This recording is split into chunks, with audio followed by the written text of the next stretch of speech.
गुरुर्ब्रह्मा गुरुर्विष्णु गुरुर्देवो महेश्वरः गुरु साक्षात् परब्रह्म तस्मै श्री गुरवे नमः।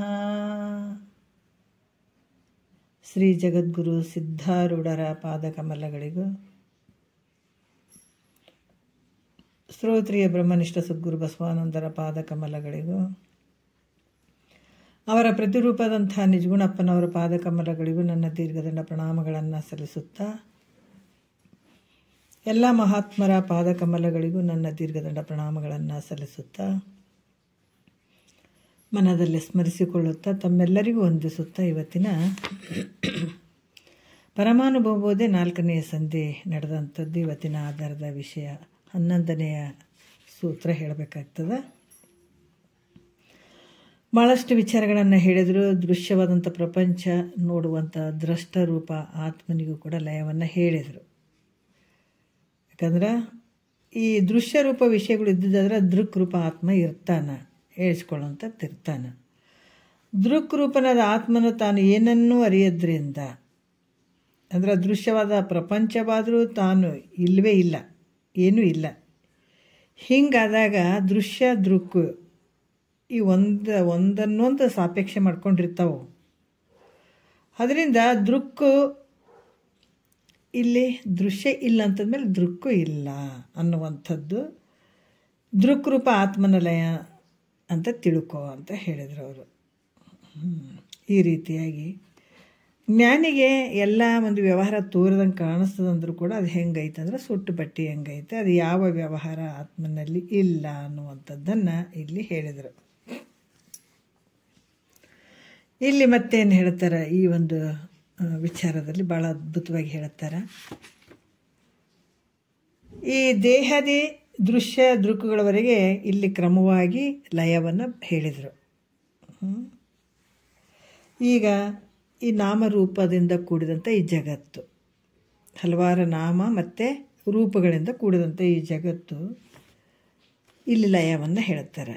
ಈ ಕಾಣುವಂಥದ್ದು ಈ ಜಗತ್ತು ಐತಲ್ಲ, ಜಗತ್ತು ಮತ್ತು ನಾಮರೂಪದಿಂದ ಕೂಡಿದೆ ಜಗತ್ತು, ಇದಕ್ಕೆ ಲಯವನ್ನು ಹೇಳ್ತಾರೆ ಅವರು. ಸೂತ್ರ 11ರಲ್ಲಿ ಹೇಳ್ತಾರೆ, ಭಾಳ ಅದ್ಭುತವಾದಂಥ ವಿಚಾರಗಳನ್ನು ಹೇಳ್ತಾರೆ. ಯಾಕಂದ್ರೆ ನಾವು ಯಾವುದನ್ನು ಸತ್ಯ ಅಂದ್ಕೊಂಡಿದ್ವಿ ಅದು ಮಿಥ್ಯೆ ಅಂದಾಗ ನಮಗೆ ಭಾಳ ಒಂಥರ ವಿಶೇಷತೆ ಅನ್ನಿಸ್ತದಲ್ಲ. ಅದೇ ಸತ್ಯ ಅಂದ್ಕೊಂಡು ನಾವು ಭಾಳಷ್ಟು ಅದನ್ನು ನಂಬಿಕೊಂಡು ಅದೇ ಜೀವನ ಅಂದ್ಕೊಂಡು ಹೋಗ್ತಾ ಇರ್ತೀವಿ. ಆದರೆ ನಾವು ಮಾಡುವಂಥದ್ದೆಲ್ಲ ಮಿಥ್ಯೆ ಅಂತ ಸದ್ಗುರುನಾಥನಿಂದ ಕೇಳಿದಾಗ ಭಾಳ ವಿಚಿತ್ರ ಅನಿಸ್ಬಿಡ್ತದೆ ಫಸ್ಟ್ ಕೇಳೋರಿಗೆ. ಎಷ್ಟು ಅದ್ಭುತವಾಗಿ ಹೇಳ್ತಾರೆ ಅವರು. ಪೊನ್ನೋಳು ತೊಡಿಗೆಯಂತಂತೆ ಜಗತ್ತಿದು ತನ್ನೊಳಿಲ್ಲೇನೆ ಕೆಟ್ಟದಲ್ಲವೇ. ಯಾವ ರೀತಿ ಅಂತಂದ್ರೆ ಪೊನ್ನೋಳು ಅಂದ್ರೆ ಬಂಗಾರ, ಬಂಗಾರದಲ್ಲಿ. ತೊಡಿಗೆ ಅಂತಂತೆ ಅಂದರೆ ಆಭರಣದಂತೆ, ತೊಡಿಗೆ ಅಂತಂತಂದ್ರೆ ಆಭರಣದಂತೆ ಈ ಜಗತ್ತು ತನ್ನಲ್ಲಿ ಇಲ್ಲವೇ ಇಲ್ಲ. ಈ ಬಂಗಾರದಲ್ಲಿ ಆಭರಣ ಅದಾವೇನು ಅಂದರೆ ಇಲ್ಲ, ಇಲ್ಲವೇ ಇಲ್ಲ. ಹೆಂಗಿಲ್ಲ ಅಂತಂದಾಗ ನಮ್ಮ ಒಂದು ಇದರಿಂದ ನಾವು ನಾಮ ರೂಪದಿಂದ ಬಂಗಾರದ ಆಭರಣಗಳನ್ನು ನೋಡ್ತೀವಿ, ಬಂಗಾರದಲ್ಲಿ ಮಾಡಿದಂಥ ಆಭರಣಗಳನ್ನು. ಅದೇ ಯಾವುದೋ ಒಂದು ಮೂರ್ತಿ ನಮ್ಮ ಮನ್ಯಾಗ ಒಂದು ಬಂಗಾರದ ಅಥವಾ ಕೆಲವರು ಇಟ್ಟು ಪೂಜೆ ಮಾಡ್ತಿರ್ತಾರೆ ಬಂಗಾರದ್ದು. ಒಂದು ಲಕ್ಷ್ಮೀ ಪೂಜೆ, ಲಕ್ಷ್ಮೀ ಮೂರ್ತಿಯರ ಮಾಡಿರ್ತಾರೆ ಅಥವಾ ಗಣೇಶನ ಮೂರ್ತಿಯರ ಮಾಡಿರ್ತಾರೆ, ಏನೋ ಇಟ್ಟು ಪೂಜೆ ಮಾಡ್ತಿರ್ತಾರೆ, ಯಾವುದೋ ಒಂದು ಆಪತ್ತು ಕಾಲದಾಗ ಮಾರಕ್ಕೆ ಹೋಗ್ತಾರೆ. ನಾಮರೂಪದಿಂದ ಗಣಪತಿ ಅಥವಾ ಲಕ್ಷ್ಮಿ ಅಂತ ಅನಿಸ್ಕೊಂತು, ರೂಪದಿಂದ ಲಕ್ಷ್ಮಿ ಆಕಾರ ಇತ್ತು. ಆದರೆ ಬಂಗಾರ ತಗೊಳ್ಳುವಂಥವನು ನಾಮರೂಪ ನೋಡ್ತಾನೆ ಅಂದರೆ ನಾಮರೂಪ ನೋಡಂಗಿಲ್ಲಲ್ಲೇ. ಏನು ಮಾಡ್ತಾನೆ, ಇದು ಎಷ್ಟು ತೊಲೆ ಐತೆ, ಎಷ್ಟು ಗ್ರಾಮ್ ಐತೆ ಅಂತ ಹೋಗಿ ತೂಕ ಮಾಡಿ ಬಂಗಾರ ಮಾತ್ರ ಸ್ವೀಕಾರ ಮಾಡ್ತಾನೆ. ವಿಚಾರ ಮಾಡಿ ನೋಡಿದರೆ ನಾಮರೂಪ ಮಿಥ್ಯೆ. ಹಾಗಾಗಿ ಬಂಗಾರದಲ್ಲಿ ಆಭರಣ ಹೆಂಗೆ ಇಲ್ಲವೋ ಹಾಗೆ ತನ್ನಲ್ಲಿ ಈ ನಾಮರೂಪಾತ್ಮಕವಾದಂಥ ಜಗತ್ತಿಲ್ಲ ಅಂತ ಯಾವಾಗ ನಿಶ್ಚಯ ಮಾಡ್ತೀವಿ ಅದು ಜಗತ್ತಿನ ಲಯ ಅಂತ ಹೇಳ್ತಾರೆ ಅವರು. ಜಗತ್ತಿನ ಲಯ, ಜಗತ್ತನ್ನುವಂಥದ್ದು ಏನಂದರೆ ನಾಮರೂಪದಿಂದ ಕೂಡಿದಂಥ ಜಗತ್ತು ಇದು. ಇದಕ್ಕೆ ಆಧಾರವಾಗಿರುವಂಥದ್ದು, ಅಧಿಷ್ಠಾನವಾಗಿರುವಂಥದ್ದು ಬ್ರಹ್ಮ. ಮತ್ತು ಇದನ್ನು ನಾವು ಸತ್ಯ ಅಂದ್ಕೊಂಡು ತೋರಕತ್ತದಲ್ಲ, ಇದು ಸತ್ಯ ಅಂದ್ಕೊಂಡು ನಾವು ಹೋಗ್ತಾ ಇದ್ದೀವಿ. ವಿಚಾರ ಮಾಡಿ ನೋಡಿದ್ರೆ ಈ ನಾಮರೂಪದಿಂದ ಕೂಡಿದಂಥ ಜಗತ್ತು ಮಿಥ್ಯೆ ಐತೆ. ಹೆಂಗೆ ಮಿಥ್ಯೆ ಐತ್ರಿ ಅಂತಂದಾಗ ನಾವು ನಿದ್ರೆ ಒಳಗೆ ನೋಡಬೇಕು. ಸತ್ಯ ಇರುವಂಥದ್ದು ಜಾಗ್ರ, ಸ್ವಪ್ನ, ಸುಸುಪ್ತಿಯಲ್ಲಿ 3 ಅವಸ್ಥೆಯಲ್ಲೂ ಇರಬೇಕು. ಅದು 3 ಕಾಲದಲ್ಲಿ ಯಾವುದಿರ್ತದೆ ಅದಕ್ಕೆ ಸತ್ಯ. ಒಂದು ಕಾಲದಲ್ಲಿ ತೋರಿ ಇನ್ನೊಂದು ಕಾಲದಲ್ಲಿ ಯಾವುದು ತೋರಂಗಿಲ್ಲ ಅದು ಮಿಥ್ಯೆ. ಅದು ಅದಕ್ಕೆ ತನುವಿದನು ಉಳಿದಿಂದ್ರ ಜಾಲದಾಟಗಳು ಉಂಟೆ ಅಂತ ಹೇಳ್ತಾರೆ. ಈ ಶರೀರ ಕೂಡ ಒಂದೇ ಕಾಲದಲ್ಲಿ ತೋರ್ತದೆ, ಜಾಗ್ರದಲ್ಲಿ ತೋರ್ತದೆ, ಸ್ವಪ್ನದಲ್ಲಿ ತೋರಂಗಿಲ್ಲ, ಸುಸುಪ್ತಿಯಲ್ಲಿ ತೋರಂಗಿಲ್ಲ. ಅಂದರೆ ಈ ಜಗತ್ತು ತೋರ್ತದೆ ಎಲ್ಲಿ? ಜಾಗ್ರದಲ್ಲಿ ತೋರ್ತದೆ, ಸ್ವಪ್ನದಲ್ಲಿ ಬೇರೆ ಒಂದು ಪ್ರಪಂಚ ಸೃಷ್ಟಿ ಆದಂಗೆ ಆಗ್ತದೆ. ಅದರ ಇವೆರಡೂ ತೋರಂಗಿಲ್ಲ ಎಲ್ಲಿ? ಸುಸುಪ್ತಿಯಲ್ಲಿ. ಸುಸುಪ್ತಿಯಲ್ಲಿ ಜಗತ್ತಿಲ್ಲ, ಹೆಣ್ತಿಲ್ಲ, ಮಕ್ಕಳಿಲ್ಲ, ಈ ಶರೀರ ಇಲ್ಲ, ವ್ಯವಹಾರ ಇಲ್ಲ, ಅಧಿಕಾರಿ ಅಂತಿಲ್ಲ, ಆ ಜಾತಿ ಅಂತಿಲ್ಲ, ಬಡವ ಇಲ್ಲ, ಬಲ್ಲಿದಿಲ್ಲ, ಯಾರೂ ಇಲ್ಲ. ಎಲ್ಲಿ? ಸುಸುಪ್ತಿಯಲ್ಲಿ. ಅಲ್ಲೇನಾರು ಐತೇನು? ಯಾವುದಲ್ಲಿ ಯಾವುದಿಲ್ಲವೋ ಎಲ್ಲ ಮಿಥ್ಯೆನೇ. ನಾವು ಪಕ್ಕ ನಿಶ್ಚಯ ಮಾಡ್ಕೋಬೇಕು ಇದನ್ನು. ಹೌದು, ಏನೇ ಎಂಥ ಒಂದು ನಾವು ಇದಂದ್ರೂ ಕೂಡ ಜಾಗ್ರದಲ್ಲಿ ನಡೆದಂಥ ವ್ಯವಹಾರ ಅದನ್ನು ಸ್ವಪ್ನದ ಸುಸುಪ್ತಿಯಲ್ಲೇ ಇಲ್ಲಲ್ಲ ಅಂತಂದಾಗ ಎಲ್ಲ ಮಿಥ್ಯೆನೇ. ಇದು ನಾವು ನೋಡುವಂಥದ್ದು, ಮಾಡುವಂಥದ್ದು ಎಲ್ಲ ಮಿಥ್ಯೆ.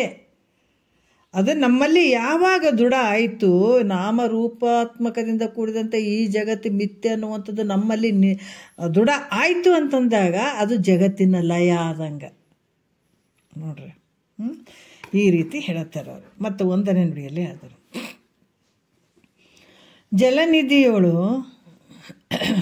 ಯೋಗೀಶ್ವರಲ್ಲಿ ಜಗತ್ತು ಪರಿಪೂರ್ಣ ಸ್ವರೂಪನಾದಂಥ ಯೋಗೀಶ್ವರ ಒಂದು ಕಾಲಿಗೆ ಏಕಕಾಲಕ್ಕೆ ಈ ಜಗತ್ತಿನ ಲಯವನ್ನು ದೃಷ್ಟಾಂತ ಮೂಲಕ ಹೇಳ್ತಾರೆ. ಮತ್ತೆ ನೋಡ್ರಿ ಎಷ್ಟು ಅದ್ಭುತವಾಗಿ ಹೇಳ್ತಾರೆ. ದೃಷ್ಟಾಂತ ಮೂಲಕ ಹೇಳ್ತಾರೆ. ಏನು ಹೇಳ್ತಾರೆ? 1ನೇ ನುಡಿ. ಜಲನಿಧಿಯೋಳು ತೆರೆ ಮಡಿಕೆ ಜಲನಿಧಿಯೋಳು ತೆರೆ ಮಡಿಕೆ ಮೃತ್ತಿಕೆಯೋಳು ಕಡಗವು ಕಾಂಚನದೊಳಗೆಂತು ಮಡದಿ ತನ್ನೋಳು ಜಗವಿದು ಪುಸಿಯೆಂದು ಅರಿದೊಡೆ ಯುಗ ಪಲ್ಲ ಯುವದಕ್ಕೆ ಅಂತ ಹೇಳ್ತಾರೆ ಅವರು. ಏನು ಹೇಳ್ತಾರ ಅಂತಂದ್ರೆ, ಜಲನಿಧಿಯೋಳು ಅಂದ್ರೆ ಸಮುದ್ರದಲ್ಲಿ ತೆರೆ, ಮತ್ತು ಮೃತ್ತಿಕೆಯೋಳು ಈ ಮಣ್ಣಿನೊಳಗೆ ಮಡಿಕೆ ಮೃತ್ತಿಕೆಯೋಳು. ಜಲನಿಧಿಯೋಳು ತೆರೆ ತೋರಿದಂಗೆ, ಈ ಮೃತ್ತಿಕೆಯೋಳು ಮಣ್ಣಿನಲ್ಲಿ ಮಡಿಕೆಗಳು ತೋರಿದಂಗೆ, ಈ ಬಂಗಾರದಲ್ಲಿ ಆಭರಣಗಳು ತೋರಿದಂಗೆ ಮಡದಿ ತನ್ನೋಳು ಜಗವಿದು ಪುಸಿ ಎಂದರಿ ನೋಡ್ರಿ. ಅದಕ್ಕೆ ಇಲ್ಲಿ ಕೂಡ ಹೇಳ್ತಾರ. ಯಾವ ರೀತಿ ಹೇಳ್ತಾರ ಅಂತಂದ್ರೆ, ಈ ಜಗತ್ತು ನಿನ್ನೊಳಗೆ ತೋರುವಂಥದ್ದು ಸುಳ್ಳೈತೆ. ಇಲ್ಲಿ ಯುಗಪತ್ ಅಲ್ಲಿ ಅದು ಕೂಡ ಅದಕ್ಕೆ ಲಯವಕ್ಕು ಅಂತ ಕೂಡ ಹೇಳ್ತಾರೆ ಅವರು. ಈ ಸಮುದ್ರದಲ್ಲಿ ತೆರೆ ಅದಾವ, ಮಣ್ಣಿನಲ್ಲಿ ಮಡಿಕೆ, ಬಂಗಾರದಲ್ಲಿ ಕಡಗ ಹೆಂಗೆ ಸುಳ್ಳು ಹಂಗೆ ಈ ಜಗತ್ತನ್ನುವಂಥದ್ದು ಸುಳ್ಳು ಅಂತ ಯಾವಾಗ ನಿಶ್ಚಯ ಆಗ್ತದೆ ತಕ್ಷಣದಲ್ಲೇ ಈ ಜಗತ್ತಿನ ಲಯ ಆಗಿಬಿಡ್ತದೆ. ಈ ಜಗತ್ತು ಹೆಂಗೆ ಸುಳ್ಳು ಯಾವ ರೀತಿ ಅಂತಂದಾಗ, ಸಮುದ್ರದಲ್ಲಿ ತೋರುವಂಥ ತೆರೆಗಳು ಸತ್ಯವೇ ಅಂದ್ರೆ ಅವು ಮಿಥ್ಯೆ ಅದಾವೆ. ಅದು ನಮಗೆ ಗಮನಕ್ಕೆ ಬರ್ತದೆ ವಿಚಾರ ಮಾಡಿ ನೋಡಿದಾಗ. ಈ ಮಣ್ಣಿನಲ್ಲಿ ಮಡಿಕೆ ಯಾವಾಗಲೂ ಇರ್ತದೆ ಅಂದರೆ ಇಲ್ಲ, ಸ್ವಲ್ಪ ತೋರಿ ಅಡಿಗೆ ಬಿಡ್ತದೆ. ಮೊದಲು ಮಣ್ಣಿತ್ತು, ಅದು ಮಡಿಕೆ ನಡು ತೋರಿದಂಗೆ ಆಯಿತು, ಕೊನೆಗೆ ಮಣ್ಣೆ ಆಯ್ತದು, ತೋರಿದಂಗೆ ಆಯಿತು. ಅದು ನಾಮರೂಪದಿಂದ ಕೂಡಿದಂಥದ್ದು, ಅದು ಮಿಥ್ಯೆನೇ ಆಯಿತು. ಬಂಗಾರದಲ್ಲಿ ಅವು ಕೂಡ ಕಡಗ ಗಿಡಗ ಏನು ಮಾಡಿಸಿರ್ತೀವಿ ಅವು ಕೂಡ ಸುಳ್ಳೇ ಆದಂಥವು. ಅದೇ ರೀತಿ ಕೂಡ ಯಾವಾಗ ಈ ಜಗತ್ತು ಕೂಡ ನಾಮರೂಪದಿಂದ ಕೂಡಿದಂಥ ಇದು ಕೂಡ ಸುಳ್ಳೈತೆ ಅಂತ ಯಾವಾಗ ನಿನಗೆ ನಿಶ್ಚಯ ಆಯಿತು ಅಂದಾಗ ಅದು ಜಗತ್ತು ಲಯ ಆಗಿಬಿಡ್ತದೆ ನಿನ್ನೊಳಗೆ. ಈ ರೀತಿಯಾಗಿ ಇಲ್ಲಿ ಸಮುದ್ರದ ನಮಗೆ ವಿಚಾರ. ಯಾಕಂದ್ರೆ ಈ ಸಮುದ್ರದ ಬಿಟ್ಟು ತೆರೆಗಳು, ಸಮುದ್ರದ ನೀರು ಬಿಟ್ಟು ತೆರೆಗಳು ಬೇರೆ ಆದವೇನಂದ್ರೆ ಇಲ್ಲ. ಯಾಕಂದ್ರೆ ಸಮುದ್ರದಲ್ಲೇ ನೀರಿನ ತೆರೆ, ಅದು ನೀರಿನಿಂದನೇ ಆದಂಥ ತೆರೆ ತೋರ್ದಂಗೆ ಆಕತ್ತದ ಅಷ್ಟೇ. ನೋಡ್ರಿ ಎಷ್ಟು ಅದ್ಭುತ ಆದ ವಿಚಾರ. ಅದು ತೆರೆ ಬೇರೆ ಐತೇನು, ಸಮುದ್ರದಿಂದ ಬೇರೆ ಐತೇನು, ನೀರಿನಿಂದ ಬೇರೆ ಐತೇನಂದ್ರೆ ಇಲ್ಲ, ಸಮುದ್ರ ನೀರೇ ತೆರೆ ತೋರ್ದಂಗೆ ಆಯಿತು. ಆಮೇಲೆ ಈ ಮಣ್ಣಿನಾಗ ಮಾಡಿದಂಥ ಗಡಿಗೆ ಕೂಡ ಮಣ್ಣಿನಿಂದನೇ ತೋರಿದಂಗೆ ಆಯ್ತದೆ. ಗಡಿಗೆ ಮಣ್ಣಿನೊಳಗೆ ತೋರಿತದೆ, ಮಣ್ಣು ಬಿಟ್ಟು ಕಡೆಗೆ ತೋರ್ತೇನು ಅಂದರೆ ಇಲ್ಲ. ಅದ್ರಾಗ ಬಂಗಾರದಿಂದ ಮಾಡಿದಂಥ ಕಡಗ ಇವೇನು ಅದಾವ ಆಭರಣಗಳು, ಆ ಬಂಗಾರ ಬಿಟ್ಟು ಕಡಕ್ಕೆ ಏನಾರ ಬೇರೆ ಅದಾವೇನೋ ಅಂದರೆ ಇಲ್ಲ, ಬಂಗಾರದಿಂದನೇ ತೋರ್ದಂಗೆ ಆಯ್ತದು. ಅದಕ್ಕೆ ಅಲ್ಲಿ ಬೇರೆ ಇಲ್ಲವೇ ಇಲ್ಲ ಅದು. ಅದರಿಂದ ಇವು ಅಲ್ಲೇ ತನ್ನ ಅಧಿಷ್ಠಾನದಲ್ಲೇ ಇವು ತೋರಿ ಅಡಗದಂಗೆ ಆದರೂ ಕೂಡ ಅವು ಸುಳ್ಳದವ. ಅವು ಹೆಂಗೆ ಸುಳ್ಳದವ ಹಾಗೆ ಇಲ್ಲಿ ಕೂಡ ತನ್ನನ್ನು ಕಂಡು ಈ ಜಗತ್ತು, ನಿನ್ನಲ್ಲಿ ತೋರಿದಂಥ ಜಗತ್ತು ಕೂಡ ಸುಳ್ಳದಾವ. ನಿನ್ನಲ್ಲೇ ತೋರ್ಯದ, ಆದ್ರೆ ಹೆಂಗದಾವ ಇದ್ರಂಗದಾವ, ಇವು ಸುಳ್ಳದಾವ. ಆದರೆ ಜಗತ್ತು ನಿನ್ನ ಬಿಟ್ಟು ವ್ಯತಿರಿಕ್ತ ಜಗತ್ತಿಲ್ಲ, ಬೇರೆ ಇಲ್ಲ.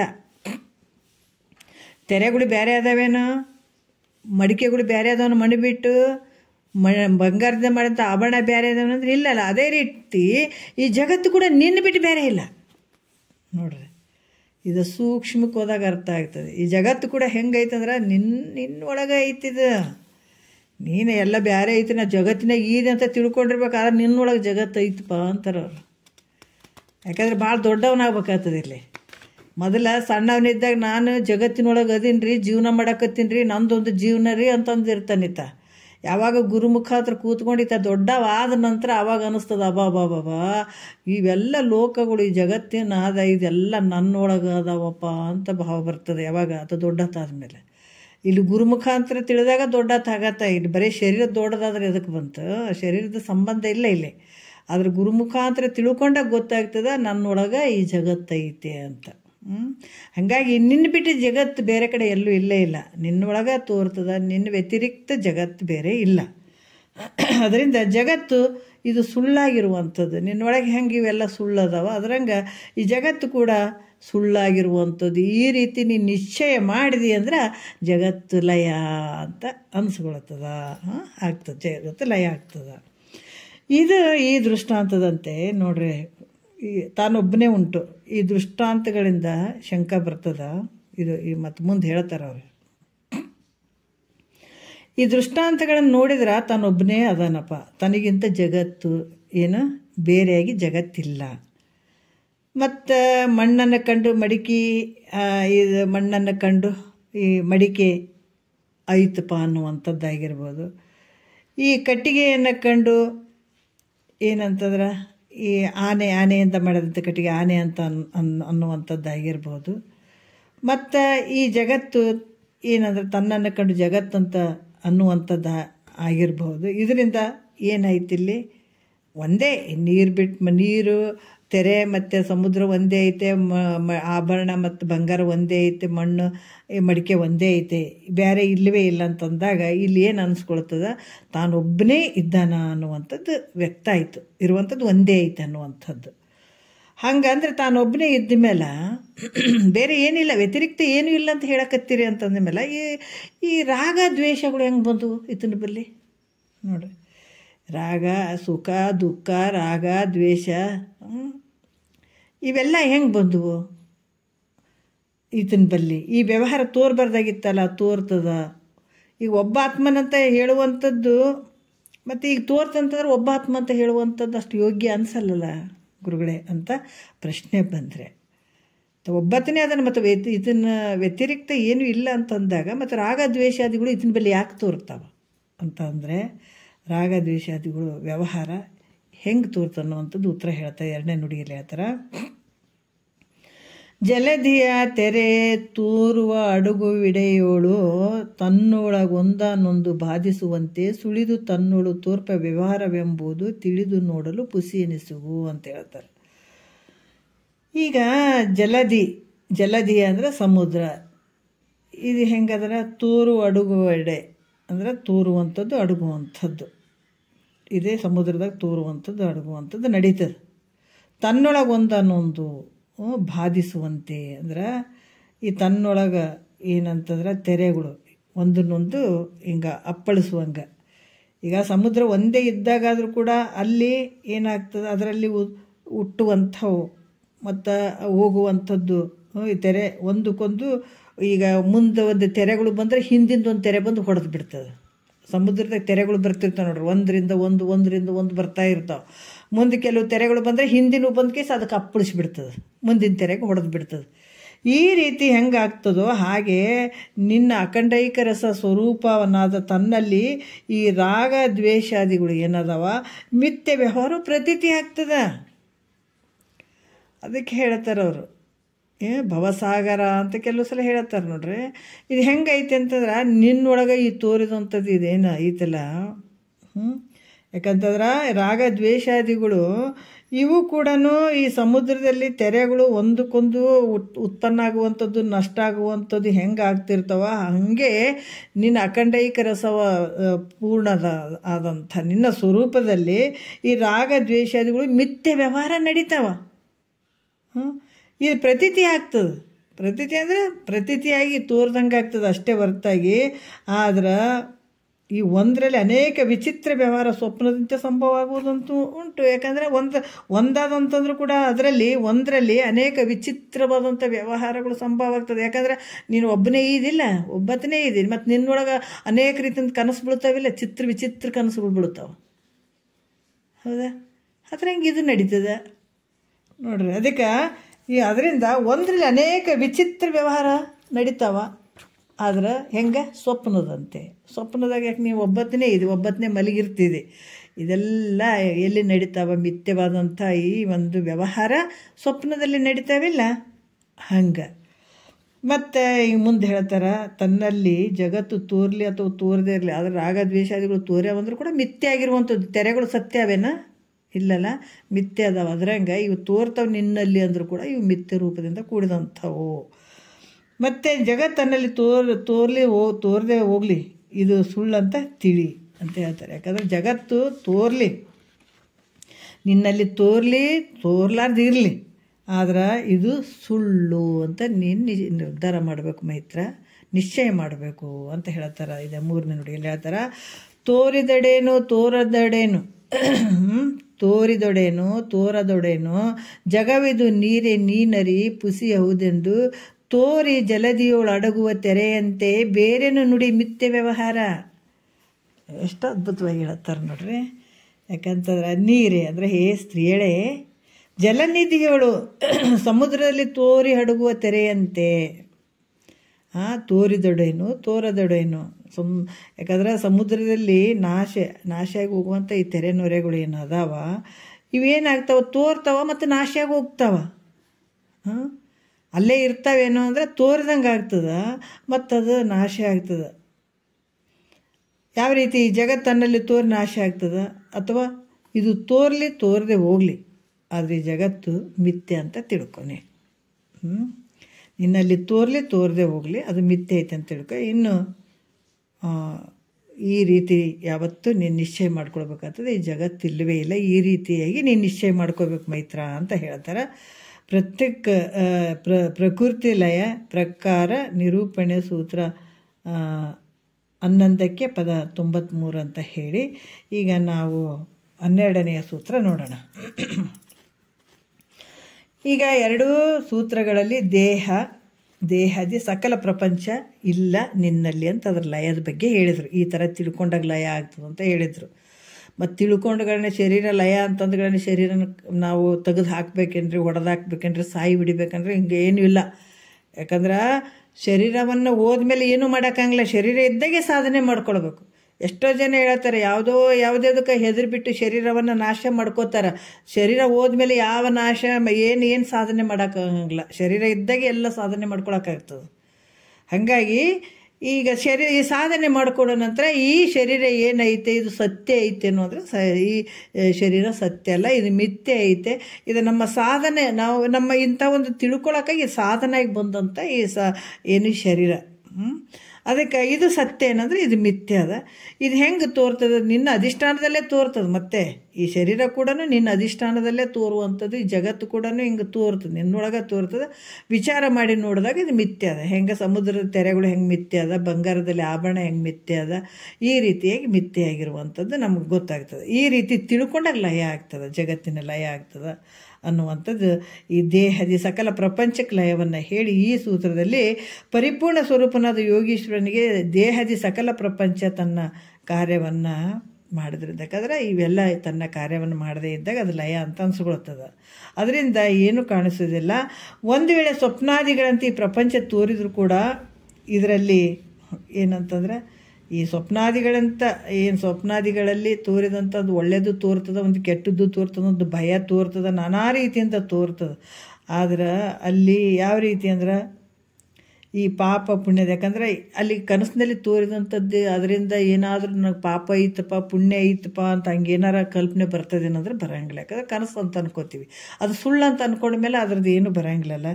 ಮತ್ತು ಅದೇ ರೀತಿ ಕೂಡ ಇಲ್ಲಿ ಯಾವ ಒಂದು ಪಾಪ ಪುಣ್ಯದ ಭೀತಿ ಕೂಡ ಇರೋಂಗಿಲ್ಲ. ಕನಸಿನಲ್ಲಿ ಈ ಥರ ನೋಡಿದಂಥದ್ದು ಪಾಪ ಐತಪ್ಪ ಅಂತೀವೇನ, ಪುಣ್ಯ ಆಯ್ತಪ್ಪ ಅಂತೀವೇನ, ಯಾವುದೂ ಇರೋಂಗಿಲ್ಲ. ಅದಕ್ಕೆ ಯಾವುದೊಂದು ಕರ್ತೃತ್ವವೂ ಇಲ್ಲ. ಅವನು ಈ ಜಗತ್ತಿನ ಜನರಿಗೆ ಕಿಂಕರನೂ ಅಲ್ಲ. ಯಾರು? ಯೋಗಿ. ಯೋಗಿ ಹೆಂಗೆ ಇರ್ತಾನಪ್ಪ ಅಂತಂದ್ರೆ ಆತ ಯಾವುದೊಂದು ಕರ್ತೃತ್ವ ಮಾಡುವಂಥದ್ದು ಇಲ್ಲ, ಮತ್ತು ಈ ಜಗತ್ತಿನ ಜನರಿಗೆ ಕಿಂಕರನೂ ಅಲ್ಲ. ಜ್ಞಾನಿ ಕಿಂಕರ ಭಾವದಿಂದ ಇರ್ತಾರೆ. ಯಾಕಂದ್ರೆ ಆರೂಢರ ಸ್ವರೂಪದ ಬಗ್ಗೆ ಹೇಳ್ತಾರೆ.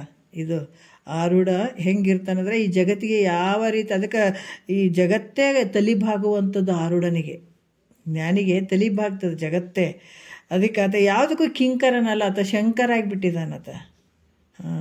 ಅಂಥ ಒಂದು ಯೋಗಿಗೆ ಏನಪ್ಪ ಅಂತಂದ್ರೆ ಆತ ಆರೂಢರ ಒಂದು ಸ್ವರೂಪದಲ್ಲಿದ್ದಂಥ ಜ್ಞಾನಿ ಆತ ಕಿಂಕರ ಭಾವತ್ವದಿಂದ ಕೂಡಿರಂಗಿಲ್ಲ. ಈ ಜಗತ್ತಿನ ಒಳಗೆ ಯಾವುದಕ್ಕೆ ಮಾಡುವಂಥದ್ದು ಇಂಥದ್ದು ಐತೇನು ಮಾಡಲೇಬೇಕನ್ನುವಂಥದ್ದು ಯಾವುದೇ ಇರೋಂಗಿಲ್ಲ.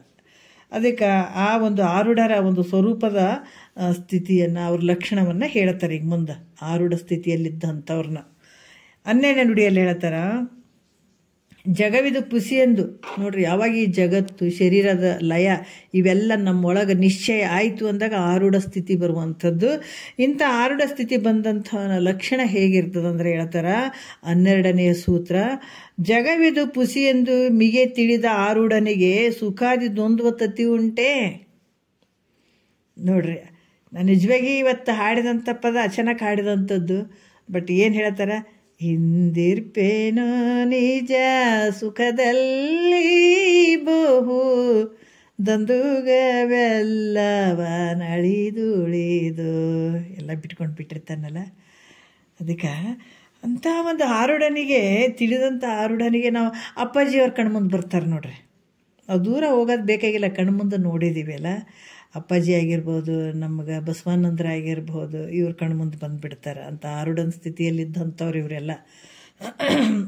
ಅಂಥವರಿಗೆ ಸುಖಾದಿ, ಸುಖ ದುಃಖ ರಾಗ ದ್ವೇಷ ಇವೆಲ್ಲ ದ್ವಂದ್ವಗಳು ಅವ್ರಿಗೆ ಇರ್ತಾವೇನೋ ಅಂದ್ರೆ ಇರಂಗಿಲ್ಲ. ಅದಕ್ಕೆ ಈ ದ್ವಂದ್ವ ತತಿಯುಂಟೆ ಅಂತ ಹೇಳ್ತಾರೆ. ಯಾಕಂದ್ರೆ ಸಚ್ಚಿದಾನಂದ ನಿತ್ಯ ಪರಿಪೂರ್ಣ ಸ್ವರೂಪನೇ ತಾನಾದಂಥ ತಿಳಿದಂಥ ಯೋಗೇಶ್ವರನಿಗೆ ಪ್ರಾರಬ್ಧ ಕರ್ಮ ನಿಮಿತ್ತದಿಂದ ವ್ಯವಹಾರ ಪರನಂತೆ ಕಂಡು ಬಂದರೂ ಕೂಡ ಅದು ಹೆಂಗಂತಂದ್ರೆ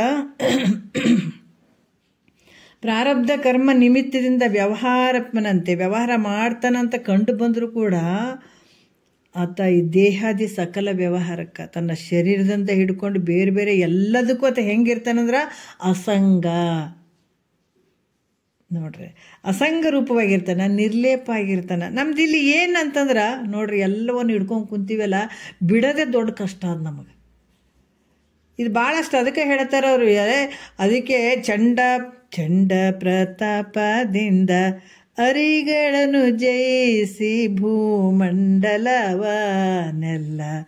ಓರ್ವನೆ ಆಳುತ್ತಿರ್ದು ಪಿಂಡದೊಳಗಿರ್ಪ ಜೀವಾತ್ಮನು ಅರಿಯದಿರೆ ರಂಡೆ ಗೊದಗಿರ್ದ ಯೌವನದಂತಹುದು ಹೇಳ್ತಾರಲ್ಲ. ಎಷ್ಟು ಅದ್ಭುತವಾಗಿ ಹೇಳ್ತಾರೆ. ಬೇಕಾದಷ್ಟು ನಾವು ಮಾಡಿದೀವ್ರಿ. ಈ ಜಗತ್ತಿಗೆ ನಾವು ಒಡೆಯ ಆಗಿದ್ದೀನಿ, ಜಗತ್ತಿನ ರಾಜ ಆಗಿದ್ದೀನಿ, ಎಲ್ಲವನ್ನ ಗೆದ್ದಿದ್ದೀನಿ, ಎಲ್ಲವನ್ನ ಮಾಡಿದ್ದೀನಿ ಅಂತ ಅಂದರೂ ಕೂಡ ತನ್ನಲ್ಲಿರುವಂಥ ಅರಿಷಡ್ ವರ್ಗಗಳನ್ನು, ಅಷ್ಟಮತಗಳನ್ನು ಇವೆಲ್ಲವನ್ನ ಅಳಿಲಾರ್ದತ ಏನು ಗೆದ್ರೇನು, ಏನು ಪಂಡಿತ ಆದ್ರೇನು, ಎಲ್ಲಿ ಹೋದ್ರೇನು, ಯಾವ ರಾಜನಾದ್ರೇನು, ಯಾವ ಮಂತ್ರಿ ಆದ್ರೇನು, ಯಾವ ಮಿನಿಸ್ಟ್ರ್ ಆದ್ರೇನ್ರಿ, ಯಾವುದೂ ಇಲ್ಲ ನೋಡ್ರಿ, ಎಲ್ಲ ವ್ಯರ್ಥ. ಏನು ಹೇಳ್ತಾರೆ ಅವರು? ಇವೆಲ್ಲ ಮಹಾತ್ಮರು ಏನು ಬಿಟ್ಟರು, ತಮ್ಮೊಳಗೆ ಹೋರಾಡಿದರು. ಮಂದಿ ಜೊತೆ ಅವ್ರು ಯುದ್ಧ ಮಾಡೋಕ್ಕೆ ಹೋಗ್ಲಿಲ್ಲ ರೀ, ಮಂದಿ ಜೊತೆ ವಾದ ಮಾಡೋಕ್ಕೆ ಹೋಗಲಿಲ್ಲ ಅವರು. ವಾದ ಮಾಡಿ 4 ಮಂದಿ ಕೈಲಿ ನಾ ಭಾಳ ದೊಡ್ಡ ಪಂಡಿತ್ ಅನ್ನಿಸ್ಕೊಂಡಿನಿ. ಎಂಥರಿ ಅವ್ರು ಏನು ಹೇಳ್ತಾರ್ರಿ, ಅಬಾ ಏನು ಪ್ರವಚನ ಹೇಳ್ತಾರ, ಏನು ಪಂಡಿತರು ಅದಾರ, ಏನು ತಿಳ್ಕೊಂಡಾರಂತ. ಇದಕ್ಕೇನಾರ ದುಂಬಲ್ ಬಿದ್ರನ ಅವ್ರು, ಆಸೆ ಪಟ್ರನ ಇದಕ್ಕೆ ಅವ್ರು? ಏನಿಲ್ಲ ನೋಡ್ರಿ, ತಮ್ಮೊಳಗೆ ತಮ್ಮ ಮನಸ್ಸಿನ ಜೊತೆನೇ ತಮ್ಮೊಳಗಡೆ ತಾವು ಹೋರಾಡಿದರು. ಹೋರಾಡಿ ತಮ್ಮೊಳಗೆ ತಾವು ಗೆದ್ದು ಬಿಟ್ರು ನೋಡ್ರಿ ಅವರು. ಅದು ನೋಡ್ರಿ ಮುಖ್ಯವಾಗಿರುವಂಥದ್ದು. ನಮ್ಮೊಳಗೆ ನಾವು ಗೆಲ್ಲಬೇಕಾಗ್ಯದ, ಮಂದಿನ ಗೆಲ್ಲೋದು ಏನು ಇರಲಿಲ್ಲ, ಜಗತ್ತಿನೇನು ಅಲ್ಲಿ ಏನು ಇಲ್ಲ. ನಮ್ಮೊಳಗೆ ನಾವು ಗೆಲ್ಲಬೇಕಾದಂಥದ್ದು. ಮಹಾತ್ಮರು ಎಲ್ಲವನ್ನ ಗೆದ್ದರು, ಜಯಿಸಿದ್ರು ನೋಡ್ರಿ, ಇಲ್ಲಿ ಜಯಿಸಿದ್ರು. ಅದಕ್ಕೆ ಅದು ಹೆಂಗದನ, ದೇಹಾದಿಗಳು ಎಲ್ಲವನ್ನ ಜಯಿಸಿದರು. ಜಯಿಸಿ ಏನು ಮಾಡಿದರು ಇಲ್ಲಿ ಅಂದ್ರೆ ಅಸಂಗನು. ಯಾಕಂದ್ರೆ ಈ ಸಂಘದಿಂದ ಕೂಡಿದ್ದೀವಿ. ನಮ್ಗೆ ನಾವು ಆ ಮಹಿಳಾ ಸಂಘ, ಆ ಸಂಘ, ಈ ಸಂಘ ಅಂತ ಹೊರಗೆ ಭಾಳ ಸಂಘಗಳದಾಗದೀವಲ್ಲ, ಒಳಗೂ ದೊಡ್ಡ ಸಂಘದಾಗದೀವಿ ಮೊದಲು. ಶರೀರ ಅನ್ನುವಂಥದ್ದು, ಇಂದ್ರಿಯಗಳು ಅನ್ನುವಂಥದ್ದು, ಜ್ಞಾನೇಂದ್ರಿಯಗಳು, ಕರ್ಮೇಂದ್ರಿಯಗಳು, ಅಂತಃಕರಣಗಳು, ಶಬ್ದಾದಿ ವಿಷಯಗಳು, ಇವೆಲ್ಲ ನಮ್ಗೆ ಸಂಘಗಳು. ಇವೆಲ್ಲ ಸಂಘದಾಗ ಅದೀವಿ ನಾವು. ಅದಕ್ಕೆ ಇವು ಸಂಘಗಳು ಏನು ಮಾಡ್ತಾವ ಅಂತಂದ್ರೆ ನಿನಗೆ ಸುಮ್ಮನೆ ಇರಕ್ಕೆ ಬಿಡಂಗಿಲ್ಲ ಅವು. ಅದಕ್ಕೆ ಈ ಸಂಘದಿಂದ ನೀನು ಪಾರಾಗಬೇಕಾಗ್ಯದ. ಅದಕ್ಕೇನು ಅಂತಂದ್ರೆ ಅಸಂಗನು ಅಂದ್ರೆ ಈ ಶರೀರ ನಾನಲ್ಲ, ಈ ಶರೀರ ನಂದು ಅಲ್ಲ, ಈ ಮನಸ್ಸು ಬುದ್ಧಿ ಚಿತ್ತು ಏನು ಇವೆ ಯಾವ ಅಲ್ಲ, ನಾನು ಇದಕ್ಕೆಲ್ಲ ಸಾಕ್ಷಿ ರೂಪವಾಗಿದ್ದೀನಿ ನಾನು. ಅದಕ್ಕೆ ಅಸಂಗನು, ನಿರ್ಲೇಪನೂ ಆಗಿರುವಂಥನು. ಅದರಿಂದ ಇವನು ದೇಹ ಇಂದ್ರಿಯಾದಿಗಳು ಇದ್ದರೂ ಇಲ್ಲ ಅಂತ ತಿಳಿತಕ್ಕಂಥದ್ದು. ಯಾಕಂದ್ರೆ ಈತಗೆ ದೇಹ ಇಂದ್ರಿಯಗಳು ಅದಾವ ಅಂತಂದ್ರೂ ಕೂಡ ಇಲ್ಲಂತಲೇ ತಿಳಿತಕ್ಕಂಥದ್ದು. ಮತ್ತು ಅವನ ದೃಷ್ಟಿಗೆ ಕಾಣಿಸುವ ಜಗತ್ತು ಹೆಂಗೆ ಅನ್ನಿಸ್ತದ, ಪೂರ್ವೋಕ್ತ ಪ್ರಕಾರ ಅಭಾವ ಆದ್ದರಿಂದ. ಯಾಕಂದ್ರೆ ಈ ಜಗತ್ತು ಕಾಣಿಸುವಂಥ ಜಗತ್ತು ಅಭಾವ ಆದ್ದರಿಂದ ಆತ ಹೆಂಗದನ, ತನ್ನ ಸ್ವರಾಜ್ಯ ಸಿಂಹಾಸನ ಅದನ್ನು ಪಡ್ಕೊಂಡಿದ್ದಾನತ.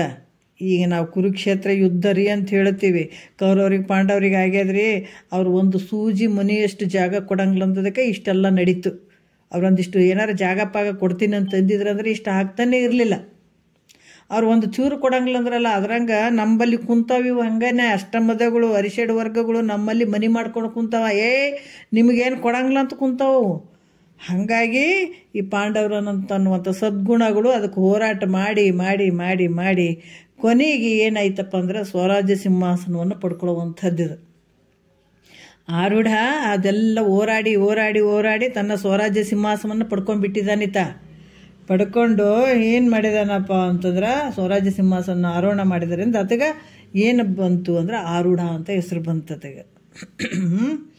ಈ ರೀತಿಂತ ಮಹಾಪುರುಷನು ಸುಖ ದುಃಖ ನೋಡ್ರಿ, ಸುಖ ಬಂತು ಅಂತ ಹಿಗ್ಗುತ್ತಾನೇನು, ದುಃಖ ಬಂತಂತ ಕುಗ್ಗುತ್ತಾನೇನು, ನನಗೆ ಮಾನ ಅಪಮಾನ ಅಂತ ಏನಾದರೂ ಒದ್ದಾಡ್ತಾನೇನು, ಅಪಮಾನ ಆಯ್ತಂತಾನೇನು, ಮಾನ ನನಗೆ ಸನ್ಮಾನ ಮಾಡ್ಬೇಕಂತಾನೇನು, ಏನೂ ಇಲ್ಲ. ರಾಗ ದ್ವೇಷ ಇವು ಅದಾವೇನು ಅಂದ್ರೆ ಇವು ಕೂಡ ಇಲ್ಲ. ಮೊದಲಾದ ದ್ವಂದ್ವಗಳಿಂದ ಆ ದ್ವಂದ್ವಗಳ ರೀತಿಯಲ್ಲಿ ಆತ ಏನಾದರೂ ದುಃಖ ಪಡ್ತಾನೇನು ಅಂದರೆ ಯಾವ ದುಃಖ ಇಲ್ಲ ಆತಗೆ. ಇವೆಲ್ಲವನ್ನ ಮೀರಿರ್ತಾನೆ ನೋಡ್ರಿ. ಅದಕ್ಕೆ ಹೆಂಗೆ ಮೀರಿರ್ತಾನಂತ, ವಿಕೃತಿ ರೂಪ ವಿಶ್ವ ತೃಷವೆಲ್ಲವನ್ನು ತೂರಿ ಪ್ರಕೃತಿ ಮಾಯಗಳನ್ನೇ ಮೀರಿ ಸುಕೃತಾದಿ ಕರ್ಮ ವಾಸನೆ ರಸವಾರಿ ಪ್ರಕಟ ಬಿಂದು ಶಿಖರವನೇರಿ ನೋಡ್ರಿ. ಇಂಥ ಒಂದರಲ್ಲಿ ಇರ್ತಾನತ. ಇವೆಲ್ಲವನ್ನ ತೂರಿ ಬಿಟ್ಟಿರ್ತಾನೆ. ತೂರಿ ಆತ ಏನು ಅಂದ್ರೆ ಎಲ್ಲವನ್ನ ದಾಟಿರ್ತಾನೆ. ಅಂಥ ಒಂದು ಆರೂಢನಿಗೆ ಇಂಥ ದ್ವಂದ್ವದ ಒಂದು ಸುಖ ದುಃಖಗಳು ಆತಗಿರ್ತಾವೇನು ಅಂದರೆ ಇರಂಗಿಲ್ಲ. ಅಂದ್ರೆ ಆತ ಅಕಾಮನು ಅಂದ್ರೆ ಯಾಕಂದರೆ ಇಲ್ಲಿ ಹೇಳ್ತಾರೆ ಅಕಾಮನು ಅದನ, ಸರ್ವತ್ರ ಶಾಂತನೂ ಅದನ. ಎಲ್ಲ ಸಂದರ್ಭದಲ್ಲಿ ಶಾಂತ ರೂಪವಾಗಿರ್ತಾನೆ. ಏನು ಬೇಕಾಗಿಲ್ಲ ಅದಕ್ಕೆ, ಯಾವುದೇನು ಬೇಕು ಹೇಳ್ರಿ ಅದಕ್ಕೆ. ಅದಕ್ಕೆ ಶಾಂತರು ಯಾರಪ್ಪ ಅಂದ್ರೆ ಈ ಆರೂಢ ಮಹಾತ್ಮರು. ಅದಕ್ಕೆ ಆ ಥರ ಶಾಂತರೊಸೆದುವುದೊಂದು ಬಣ್ಣಿಸುವ ವರ್ತನವನು ಅಂತೇಳಿದ್ರು. ಹಸು ಅಳಿಯಲು ದೇಹಿಯು ಅಲ್ಲದ ಅದಟನು, ಪುಸಿಯನ್ನೆಲ್ಲಿಯೂ ನುಡಿಯದ ಸತ್ಯವಿದನು, ಮಸಳಿಸದಿಹ ಪುಣ್ಯಮಯ ಕೀರ್ತಿಯನ್ನು ಶಾಂತರೊಸೆದುದೆಂದು ಬಣ್ಣಿಸುವ ವರ್ತನವನ್ನು ಬೇಡುವೆನ ಅಭಾವ ನಿಮ್ಮನ್ನು ಭವದೊಳಗೆ ಮಾಡ್ಯಾನ ಒಲಿದು ಸುಗುಣ ಸಂತತಿ ನಿಂತು ಅಂತ ನಿಜಗುಂಡ್ರೆ ಹೇಳ್ತಾರೆ. ಜಗತ್ತಿನೊಳಗೆ ಶಾಂತರು ಒಬ್ಬರು ಶಭಾಷಿನಿ ಮಾಡುವಂಥ ಜೀವನ ಭಾಳ ಅದ್ಭುತ ಅಂತ ಒಬ್ಬರು ಬೆನ್ನು ತಟ್ಟಿದ್ರೆ ಜನ್ಮ ಸಾರ್ಥಕ. ಇವು ಅಜ್ಞಾನಿಗಳೇನು 24 ಗಂಟೆ ನಿಮ್ಗೆ ಭಾರಿ ಮಾಡ್ತೀವಿ ಸಂಸಾರ ಅಂತಂದ್ರೆ ಅವ್ರಿಗೆ ಇವ್ರು ಚಪ್ಪರಿಸಿ ಇವ್ರಿಗೆ ಅವ್ರು ಚಪ್ಪರಿಸಿ ಬೆನ್ನು. ಭಾರಿ ಮಾಡ್ಯಾನಂತ ಇವರಿಗೆ ಒಂದು 4 ಮನೆ ಅಥವಾ ಯಾವ ರೀತಿಯ ಮನೆ ಕಟ್ಟಲಿ, ಧರ್ಮದಿಂದರ ಕಟ್ಟಲಿ ಅಧರ್ಮದಿಂದನ ಕಟ್ಟಲಿ, ಭಾರ್ಯಪ್ಪ ಒಂದು 4 ಮನೆ ಕಟ್ಟಿಸಿದಂತೆ ಆತಗೆ ಬೆನ್ನು ಚಪ್ಪರಿಸ್ತಾನೆ, ಈತ ಬೆನ್ನು ಚಪ್ಪರಿಸ್ತಾನೆ. ಅಜ್ಞಾನಿ ಲೆಕ್ಕದಾಗ ನಡೀತದೆ. ಆದ್ರೆ ಮಹಾತ್ಮರು ಏನು ಕೇಳ್ಕೊತಾರ, ಇದಕ್ಕೇನಾರ ಅವರು ಇಷ್ಟಪಡ್ತಾರ ಅಥವಾ ಮಾಡ್ತಾರೆ, ಹಾಗಂಗೆ ಆಗ್ತದೆ, ಇಲ್ಲ ಅಂತಿಲ್ಲ. ಆದ್ರೆ ಶಾಂತರು ಎಸೆದುವುದೊಂದು ಬಣ್ಣಿಸುವ ವರ್ತನವನ್ನು ಕೊಡು ಅಂತ ಹೇಳ್ತಾರೆ. ಯಾವುದಕ್ಕೆ ಇಷ್ಟಪಡ್ತಾರೆ ಹೇಳ್ರಿ ಮಹಾತ್ಮರು? ನಾವೇನು ದೊಡ್ಡ ಕೋಟಿಗಟ್ಟಲೆ ಮನೆ ಕಟ್ಟಿದ್ರೆ ಅವ್ರು ಇಷ್ಟಪಡ್ತಾರ, ಅದು ಗಾಡಿಗಳು ತೊಗೊಂಡ್ರೆ ಇಷ್ಟಪಡ್ತಾರ, ಹೊಲ ಮನೆ ಜಗ್ಗಿ ಆಸ್ತಿ ಇರ್ಲಪ್ಪ ಅಂತ ಇಷ್ಟಪಡ್ತಾರ? ಯಾವುದಕ್ಕೆ ಇಷ್ಟಪಟ್ಟು ಅವರು ಅರಸ್ತಾರೆ ಹೇಳ್ರಿ, ಖುಷಿ ಪಡ್ತಾರೆ ಹೇಳ್ರಿ? ಒಬ್ಬ ವ್ಯಕ್ತಿ ತಂದೆಗೆ ಭಾಷೆ ಕೊಟ್ಟು ಬಂದಿದ್ದಾನ, ತಾಯಿ ಗರ್ಭದಲ್ಲಿ ತಂದೆಗೆ ಭಾಷೆ ಕೊಟ್ಟು ಬಂದು ಆ ಪ್ರಕಾರ ನಡ್ಕೊಳ್ತಾ ಇದ್ದಾನಂದಾಗ ಅವಾಗ ಖುಷಿ ಆಗ್ತದ ಅವರಿಗೆ. ಆ ವ್ಯಕ್ತಿಯನ್ನು ನೋಡಿ ಖುಷಿ ಆಗ್ತದ, ಹೌದು ಇಲ್ಲಿ ಬಂದರೂ ಕೂಡ ಅದು ಮರಿದೇನೆ ತಂದೆಗೆ ಭಾಷೆ ಕೊಟ್ಟದ್ದನ್ನು ಆ ಕೆಲಸವನ್ನು ಮಾಡ್ಕೊಳ್ತಾ ಇದ್ದಾನೆ, ಶಬಾಷ್ ಅಂತ ಆತ ಒಬ್ಬ ಅಂದ್ರೆ ಸಾಕು ನೋಡ್ರಿ, ಜಗತ್ತಿನ ಗೆದ್ದು ಬಿಟ್ಟಂಗೆ.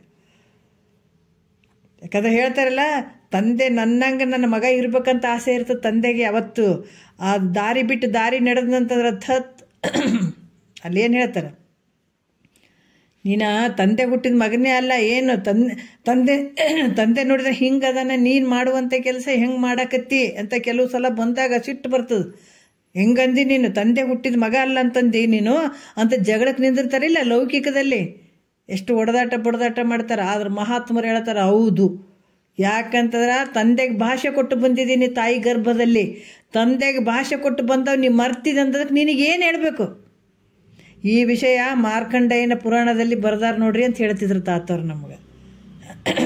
ತಂದೆ ಹುಟ್ಟಿದ ಮಗನೇ ಅಲ್ಲ, ಯಾರು ತಮ್ಮನ್ನು ತಾವು ತಿಳ್ಕೊಳಕ್ಕೆ ಪ್ರಯತ್ನ ಮಾಡಂಗಿಲ್ಲ ಹಂಗೆ ಅಂತ ಈ ವಿಚಾರ ಮಾರ್ಕಂಡೇಯನ ಪುರಾಣದಲ್ಲಿ ಬರೆದಿದ್ದಾರೆ ನೋಡ್ರಿ, ಬೇಕಾದ್ರೆ ನೋಡ್ಕೊಳ್ರಿ ಅಂತ ಹೇಳ್ತಿದ್ರು ಅವರು. ಅದು ಒಂದು ರೀತಿ ನೋಡಿದ್ರೆ ಏನು ಹೇಳ್ತಾರಂದ್ರೆ, ಇಲ್ಲಿ ಯಾವಾಗ ತನ್ನನ್ನು ತಾನು ತಿಳ್ಕೊಳಕ್ಕೆ, ಯಾಕಂದ್ರೆ ತಾಯಿ ಗರ್ಭದೊಳಗೆ ತಂದೆಗೆ ಭಾಷೆ ಕೊಟ್ಟು ಬಂದಂಥ ಜೀವ ಇದು, ಜೀವಾತ್ಮ ತಂದೆಗೆ ಭಾಷೆ ಕೊಟ್ಟು ಬಂದು ತಂದೆ ಭಾಷೆ ಕೊಟ್ಟು ಬಂದು ಮರ್ತದಕ್ಕೆ ಏನು ಹೇಳ್ತಾರೆ ಇಲ್ಲಿ? ಅದಕ್ಕೆ ಇಂಥದಕ್ಕೆ ಯಾವುದೋ ಒಂದು ಬೇಕಾದಷ್ಟು ಲೌಕಿಕದಾಗ ಬೇಕಾದಷ್ಟು ಸ್ವಲ್ಪ ನೀರು ಕುಡ್ರಿ.